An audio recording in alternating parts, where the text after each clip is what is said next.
ishlab qo'yish va kengaytirish 3 milliongacha beriladi. 24 oygacha 3 oy imtiyozli davri bor. Jismoniy shaxs kafilligi yoki mol-mulk garovlilar.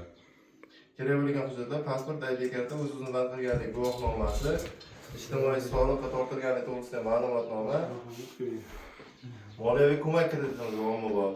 O'z-o'zini band qilgan shaxslarga, yuridik maqomga ega bo'lmagan tadbirkorlik subyektlariga asosiy vositalarni sotib olish maqsadida aylanma mablag'lari 50 million so'mgacha 25% dan 36 oygacha 6 oy imtiyozli davri bor. Oilaviy tadbirkorlik bo'yicha dastur doirasida baliqchilik, chorvachilik, meva-sabzavot, quyonchilik, limonchilik, parrandachilik, asalarichilikka ham 33 milliongacha beriladi jismoniy shaxslarga. Yuridik shaxslarga 300 milliongacha beriladi. Stavkasi Markaziy bank stavkasiga 4% qo'shiladi. 48 oy imtiyoz davri, 48 oyga beriladi, imtiyoz davri 12 oygacha. 300 million so'mgacha kolodis, baliqchilikka beriladi.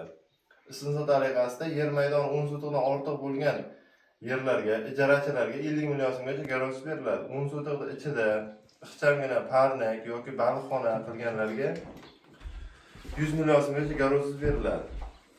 Naqddanmi yoki sanodan? Perchislina bo'ladi. Perchislina bo'ladi. Moliyaviy ko'mak kreditimiz bor. O'z-o'zini vaqt qilgan shaxslarga, yuridik maqomga ega bo'lmaganlarga 100 million so'mgacha beriladi. 25% dan 36 oygacha 6 oy imtiyozli davr bor. 5 yildan ortiq bo'lmagan ta'minotiga ishlab chiqarilgan 5 yildan ortiq bo'lmagan garov maoshin qo'yiladi garov yo'tiga.